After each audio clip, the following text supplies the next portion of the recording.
de misericórdia e amor, Jesus, Mestre amado, Mãe Santíssima, aqui estamos em prece, invocando os bons espíritos e a cúpula espiritual da Casa de Conselheiro que intercedam pela humanidade. Alivia, Pai, os corações que se encontram em sofrimentos, dando-lhes a assistência necessária, iluminando seus pensamentos, fortalecendo a sua fé, na certeza, Pai, de que dias melhores virão.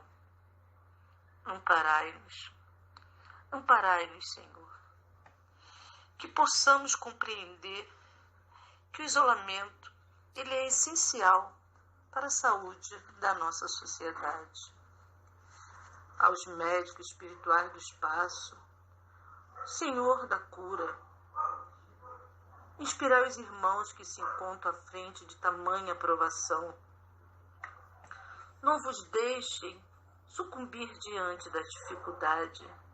Fortaleça-os, Pai, na certeza de que dias de alegria, de paz e de amor virão. Vitória, Pai, vitória em todos os corações, vitória para todos nós, para que nós possamos realmente nos sentirmos protegidos, nos sentirmos confiantes diante de todas as atribulações. Vitória, Pai, vitória diante da nossa paciência, diante dos pensamentos negativos, diante da nossa fé, acima de tudo, em Deus. Que possamos, Pai, ter o merecimento da cura. Que possamos, Pai, diante de todas as situações, não esquecermos de praticarmos a caridade, a olharmos para o lado e percebermos, Pai, que os nossos irmãos também precisam do nosso amor, de uma palavra de carinho, de uma palavra de consolo. Que Deus esteja com todos nós. Olá, pessoal! Então, vamos dar continuidade aos nossos estudos doutrinários. Vamos continuar, então, com o Livro dos Espíritos, nosso capítulo 3, A Alma Após a Morte. Nós vamos falar das questões 152 e 153, respectivamente, tá? A pergunta 152. Que provas podemos ter da individualidade da alma depois da morte? E a resposta é: não tendes essa prova nas comunicações que recebeis? Se não fosseis cegos, veríeis. Se não fosseis surdo, ouviríeis. Pois que muito a miúde uma voz vos fala, reveladora da existência de um ser que está fora de vós. E aí o comentário de Allan Kardec sobre essa questão, parte do comentário dele é o seguinte: os que pensam que pela morte a alma reingressa no todo universal estão em erro, se supõe que, semelhante à gota d'água que cai no oceano, ela perde ali a sua individualidade. Estão certos se por todo universal entendem um conjunto dos seres incorpóreos, conjunto de que cada alma ou espírito é um elemento. O que ele quer dizer com isso? Ele quer dizer que, de fato, quando nós morremos, quando o corpo físico morre, a alma, ela volta para o seu lar. Se pensarmos no retorno enquanto espírito, nós podemos avaliar um todo, né? Como a gente costuma dizer, os desencarnados, A gente coloca numa forma geral da coisa. Assim como quando nos referimos a nós que estamos na Terra, os reencarnados. Também a gente está falando de um todo. Mas não podemos esquecer que existe a individualidade de cada alma. A individualidade de cada ser. Não é porque a alma não está mais presa no corpo físico que ela vai deixar de ter todo o conhecimento, todo o aprendizado, toda a evolução que ela construiu até ali. Porque senão não faria sentido algum nós buscarmos incansavelmente a nossa evolução. Se morreu o corpo, morreu a alma, que sentido faz buscar crescer, né? E para alimentar ainda mais o nosso estudo, eu busquei os comentários do Espírito Miramês sobre essas questões e peguei umas partes que eu achei bem interessante, que acho que vai somar bastante no nosso estudo de hoje. E aí diz o seguinte: as provas irrecusáveis e mais evidentes vibram dentro de cada criatura, segredando na sensibilidade de suas consciências que a vida continua em todas as direções. E essa é a maior alegria do espírito, em saber que o túmulo não é o fim. Compete a cada um trabalhar nessas descobertas de si mesmo, estudar e meditar sobre esse transcendental assunto, e não se esquecer de orar, pedindo a Deus para nos ajudar a crer nas verdades estabelecidas por Ele mesmo, o que tanto nos conforta e nos anima. Gente, essa maturidade, esse entendimento, ele é individual, ele é particular.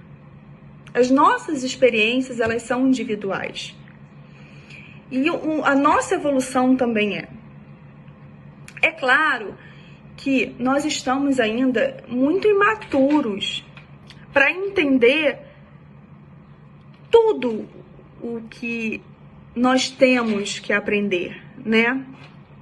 Se já tivéssemos todo esse conhecimento, toda essa maturidade, todo esse crescimento, não faria sentido algum ainda estarmos aqui, presos dentro de corpos, nesse planeta de provas e expiações, passando por tudo que a gente está passando, se não precisássemos mais evoluir. A verdade não é essa. A verdade é que a gente tem muito que aprender, a gente tem muito que mudar, a gente tem muito que crescer. Mas esse crescimento, essa mudança, ela respeita o ritmo de cada um. E nós não podemos exigir que o outro tenha a mesma velocidade que a gente. Ou que a gente tenha a mesma velocidade que o outro. Porque cada um é cada um. E esse cada um, ele vai continuar sendo, seja encarnado, seja desencarnado. Seja preso dentro de um corpo, ou seja liberto dele. E aí, continuando aqui, ele tem uma parte que eu acho fantástica, que ele diz o seguinte: as provas da existência da alma podemos encontrar em todos os fenômenos da natureza humana e divina. Mas a verdadeira prova somente encontramos no mundo interno de nossas consciências. E essas experiências são individuais. É viver o que a gente aprende. É sentir o que nos é oferecido. É nos dar a oportunidade de nos ouvir. Porque muitas vezes essas comunicações, esses contatos com o mundo espiritual, ele vem intuitivo. As pessoas acham que as comunicações com os espíritos desencarnados só acontecem nas mesas, só acontecem nos trabalhos mediúnicos. Não! Acontece o tempo todo. Nós somos intuídos o tempo todo, nós somos amparados o tempo todo. Gente, quem nunca, no momento de oração, se sentiu acolhido? Se sentiu ouvido? Ora, será que isso é só coisa da nossa cabeça? Claro que não. Claro que não.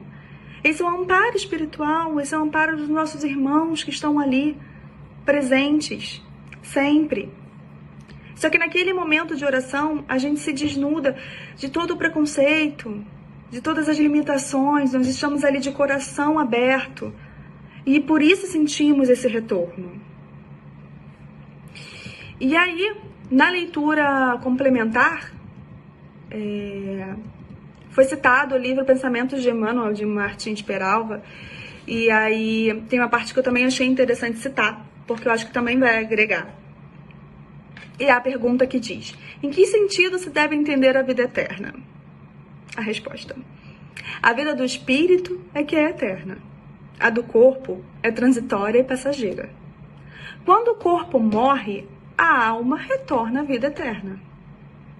Dessa forma, se os atos louváveis, são recursos de abençoada renovação e profunda alegria nos recessos da alma, as ações infelizes se erguem além do túmulo, por fantasmas do remorso e aflição no mundo da consciência, a consciência de cada um. A consciência, ela é individual.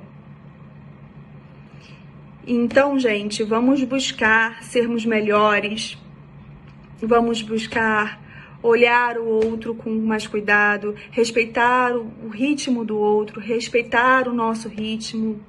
Vamos buscar o crescimento moral, vamos buscar o nosso aprimoramento espiritual, vamos seguir em frente nessa busca eterna de sermos melhores, porque não acaba aqui. Porque o corpo, esse sim, é passageiro. Mas a alma, ela é eterna. E as nossas experiências dessa e das outras vidas estarão com a gente em todos os lugares. Por isso, vamos tentar levar o melhor sempre de cada oportunidade de reencarnação, de melhora. Afinal de contas, não temos tempo a perder. Então, gente, continuando o nosso raciocínio, que na verdade a gente terminou a questão 152, já entrando na questão 153, que é a seguinte: em que sentido se deve entender a vida eterna? A vida do espírito, que é eterna. A do corpo é transitória e passageira. Quando o corpo morre, a alma retoma a vida eterna. Ok, falamos sobre isso um pouco. Mas aí continua. Não seria mais exato chamar a vida eterna a dos espíritos puros? Dos que, tendo atingido a perfeição, não estão sujeitos a sofrer mais prova alguma? Essa é antes a felicidade eterna. Mas isso constitui uma questão de palavras. Chamai as coisas como quiserdes, contanto que vos entendeis. Ora, está se perguntando o seguinte: mas a vida eterna não seria aquilo que a gente só atinge quando não precisa mais passar pelas provações? Quando a gente já adquire todo o conhecimento, toda a moral, né, que a gente tanto busca? Isso não seria vida eterna? Afinal de contas, não vou precisar mais retornar a nenhum dos planetas para que eu possa passar por nenhuma outra prova de evolução? E aí, se é respondido, não, isso que é ser feliz. A felicidade eterna se constitui exatamente a isso. A essa pureza, a essa maturidade espiritual. Mas ok, não vamos falar sobre isso agora. Entenda como quiseres, use as palavras que quiseres, mas entenda o conceito básico da coisa. Entenda que o espírito é eterno. Parta do princípio que a matéria, ela é passageira, mas que a busca, o espírito, a alma, o crescimento continua pós-carne. E aí, usando ainda os comentários que foram mencionados no estudo da questão 152, nós temos: todos se alegram em saber que o espírito tem vida eterna. E não poderia ser de outra maneira. Somente a forma do corpo é que tem vida transitória. Até os elementos que compõem o corpo têm vida eterna, porque nada se perde no universo. As formas materiais é que se transformam para surgirem de novo em outra dimensão, num fulgor que Deus pode lhes dar. O cântico da criação é vida, e a vida é sintonia universal, orquestrada pela vontade soberana. Ou seja, nenhum elemento se perde. Tudo se transforma, tudo se renova, tudo é aproveitado. Nossa, se a nossa matéria, que é pequena, que muitas vezes serve como prisão para o nosso espírito, se até isso é aproveitado, se até isso é reciclado, vamos colocar assim, né?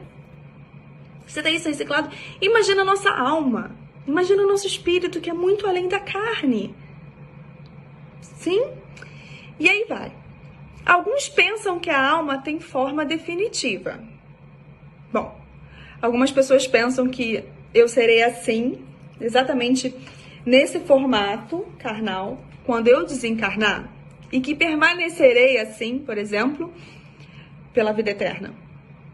Não, não é assim que as coisas funcionam, não é assim que as coisas acontecem. Imagina, se a gente está aqui, enquanto espírito, reencarnando diversas vezes, imagina se por diversas vezes eu tivesse voltado exatamente com esse rosto, com esse corpo, né? Então, vamos lá. Alguns pensam que a alma tem forma definitiva, quando nem mesmo o perispírito a tem. O perispírito é todo esse envoltório que o espírito possui. Mas este torna a forma que a vontade determinar, desde que essa vontade saiba o que fazer das suas forças espirituais. Ou seja, a forma, o perispírito, ele consegue ser manipulado, né? Podemos comparar o espírito com a água ou com o ar. Toma a forma que encontra no recipiente que lhe prende a porção. Ou seja, o perispírito, o espírito, né? O perispírito, ele vai se adequar ao corpo que ele virá, que ele, né? Que ele estará, que ele se apropriará.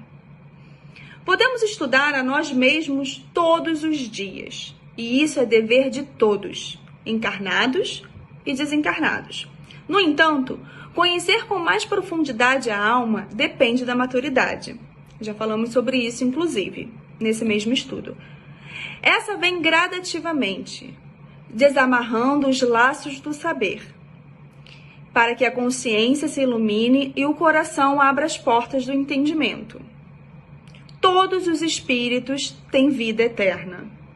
Basta que possamos conquistar a felicidade eterna, que é aquele estágio de consciência imperturbável da alma. Então, gente, todos nós somos eternos. Todos nós possuímos a vida eterna. O que nós devemos buscar sempre é essa pureza, é essa felicidade, é esse estágio em que o espírito não precise mais passar por provas que estamos passando hoje ou parecidas, enfim. Somos eternos, morando sempre na eternidade de Deus. O que ocorre com os homens, o que se chama de morte, é a simples troca de corpos.